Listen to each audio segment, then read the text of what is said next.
پھر اعتکاف آئے گا، رمضان کے آخری 10 دنوں کا اعتکاف۔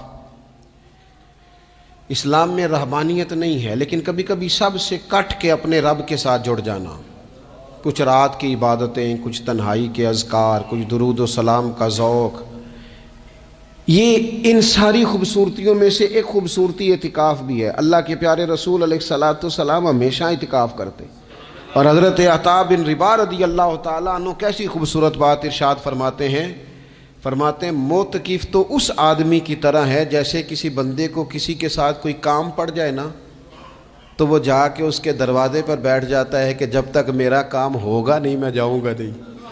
فرماتے ہیں یہ اعتکاف والا بھی آ کے رب کریم کے گھر بیٹھ گیا ہے کہ جب تک تو معاف نہیں کرے گا میں جاؤں گا نہیں، جب تک تو بخشش نہیں کرے گا میں اس دروازے سے ہٹوں گا نہیں۔ حضرت ابن عباس رضی اللہ تعالیٰ عنہ نبی پاک علیہ السلام کے روضہ انور کی طرف اشارہ کر کے کہا کرتے تھے زیادہ دیر نہیں ہوئی، اشارہ کر کے کہتے تھے زیادہ دیر نہیں ہوئی، اس روضہ مبارک میں آرام فرما۔ رسول رحمت علیہ السلام سے میں نے اپنے کانوں سے سنا ہے، اور جب یہ بات ارشاد فرماتے تھے تو روتے بھی تھے۔ فرماتے ہیں میں نے خود نبی پاک علیہ السلام سے سنا ہے کہ جو شخص اللہ تعالیٰ کی رضا کے لیے ایک دن کا بھی اعتکاف کرے گا نا، اللہ تبارک و تعالیٰ اس کے اور جہنم کے درمیان 3 خندقوں کی آڑ بنا دے گا، اور فرمایا ان کی مسافت زمین و آسمان سے بھی زیادہ ہوگی، یعنی 3 خندقیں اتنی بڑی جن کی چوڑائی زمین آسمان سے بھی زیادہ ہوگی۔ ایک دن اعتکاف کر لے تو اللہ اس بندے کو دوزخ سے اتنا دور فرما دے گا۔ بہت سارے لوگ ہیں جن کو بڑا ٹائم ملتا ہے چھٹیاں گزارنے کے لیے، کبھی کسی سیاحتی مقام پر، کبھی کسی سیاحتی مقام پر، خرچہ بھی مل جاتا ہے، کام بھی ہو جاتا ہے، سارے سلسلے بن جاتے ہیں، بڑی بڑی جگہوں پہ لوگ جا کے ٹائم گزارتے ہیں۔ تو ایسا نہ ہو کہ 10 دن اللہ کے گھر میں بھی گزارے جائیں۔ علماء نے لکھا ہے کہ کوشش تو کریں ہر سال اعتکاف ہو، نہ ہو سکے تو چلو چند سالوں کے بعد ہو جائے، اور فرماتے ہیں کہ زندگی میں ایک دفعہ تو اس سنت کو ضرور ادا کرنا چاہیے۔ کوئی بندہ ایسا نہ ہو جو محروم رہ جائے، زندگی میں ایک بار صحیح پر اعتکاف کے ساتھ اپنے آپ کو وابستہ ضرور کرے۔ رمضان المبارک کے اندر آخری عشرہ شب قدر کی تلاش کا عشرہ ہے۔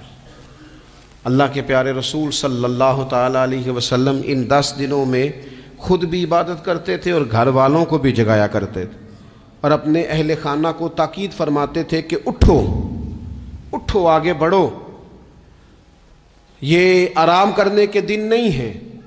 ہمارے ہاں یہ ہوتا ہے کہ وہ جو آخری 10 دن زیادہ عبادت کے تھے، شب قدر کی تلاش کے تھے، وہ آخری 10 دن سارے بازار میں گزر جاتے ہیں، کپڑے سلوائے جا رہے ہیں، کپڑے خریدے جا رہے ہیں، جوتے خریدے جا رہے ہیں، واپس کیے جا رہے ہیں، دوبارہ لیے جا رہے ہیں، سفر ہو رہا ہے، آنا جانا ہو رہا ہے، عیدیاں بٹ رہی ہیں۔ تو یہ سارے کام جو آخری عشرے میں کرنے ہیں، جو زیادہ عبادت کے دن تھے، وہ سارے کام تو رمضان سے بھی پہلے کر لینے چاہیے۔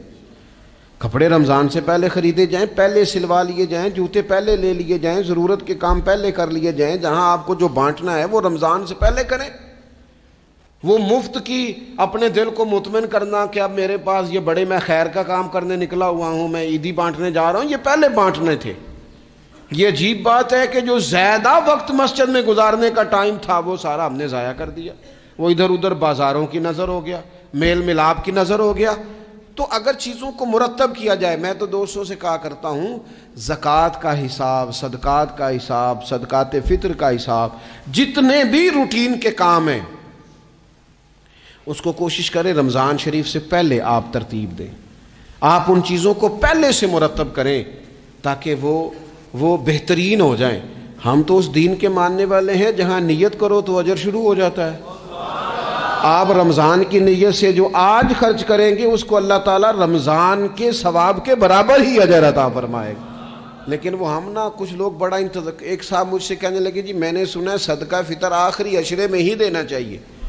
میں نے کہا آپ کا پروگرام تب دینے کا، اس لیے آپ نے یہ گاڑا کر کے سن لیا، ذرا اس کو آپ نے زیادہ غور سے سن لیا ہے۔ آپ جب ضرورت محسوس کریں، جب آپ سمجھیں کہ کسی کو ضرورت ہے، ضرورت کے وقت کوئی چیز کام نہ آئی تو پھر کب جا کے کام آئی۔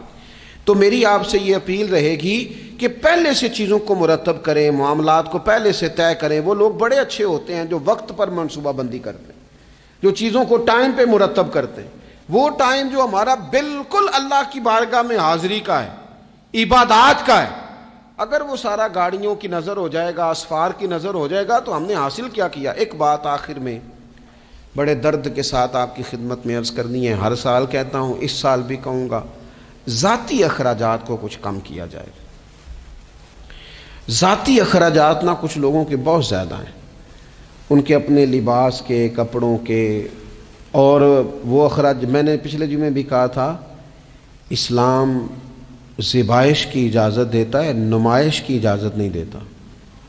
نمائش والے کام اگر تھوڑے چھوڑ دیے جائیں کچھ بھی نہیں ہوتا۔ میں تو شاید اگر میں سینکڑوں کہہ دوں تو غلط نہیں ہوگا، لیکن بیسیوں تو لوگ ایسے ضرور ہوں گے کہ جو عید ساری سو کے گزارتے ہیں، سارا دن سوئے رہتے ہیں، پتہ نہیں وہ اتنے مہنگے مہنگے کپڑے کس لیے خریدتے ہیں۔ عید کی نماز پڑھی، سو گئے، اور بھئی آپ کا فون بند تھا جی، میں سو رہا تھا جی، تو بھئی وہ جو آپ نے 1.5 مہینہ درزی کے پاس آنا جانا لگایا، وہ کس مقصد کا؟ رات کوئی پہننا تو کوئی پرانا جوڑا پہن لیتے۔ ایسی مصیبت کیا بنی ہوئی تھی؟ اتنے مہنگے کپڑے خریدے، اتنا مہنگا جوتا لیا، اور دن سارا سو کے گزار دیا۔ ذاتی اخراجات کم کریں۔ پتہ کیا ہے، فرق بہت بڑھتا جا رہا ہے، بہت بڑھتا جا رہا ہے۔ یعنی ایک جگہ پہ چیزیں پڑی ہیں، خراب ہو گئی ہیں، کھانے کا ٹائم نہیں، پہننے کا ٹائم نہیں، اور ایک جگہ وہ ہے کہ جہاں لوگ دوائی کو ترس رہے ہیں۔ گندم امیر شہر کی ہوتی رہی خراب، اور بچی کسی غریب کی فاقوں سے مر گئی، اور کسی نے کہا تھا کہ غریب شہر تو فاقوں سے مر گیا، لیکن امیر شہر نے ہیرے سے خودکشی کر لی، اللہ معاف فرمائے۔ تو بہت ساری جگہوں پہ لوازمات زیادہ ہیں، اخراجات زیادہ ہیں، تکلفات زیادہ ہیں۔ اس رمضان میں مہنگائی کا جو زور ہے، حالات کی جو سنگینی ہے، اور تھوڑا پیچھے جائیں تو غریب علاقوں میں جس قسم پرسی کے ساتھ لوگ اپنا وقت بتا رہے ہیں، اگر صرف امیر لوگ اپنے کچھ ذاتی اخراجات کو کنٹرول کرنے میں کامیاب ہو جائیں تو بڑے سارے لوگ ایسے ہیں جن کے لیے وہ خوشیاں بانٹنے کا ذریعہ بنیں گے، اسباب۔ اور ویسے بھی زندگی سادہ کریں، آسان ہو جائے گی۔ زمین پر چلیں، آپ محسوس کریں گے کہ زندگی بہتر ہو گئی ہے، آسانی والی ہو گئی ہے۔ اللہ کی بارگاہ میں دعا کرتا ہوں اللہ تعالی ہم سب کو سمجھ نصیب فرمائے۔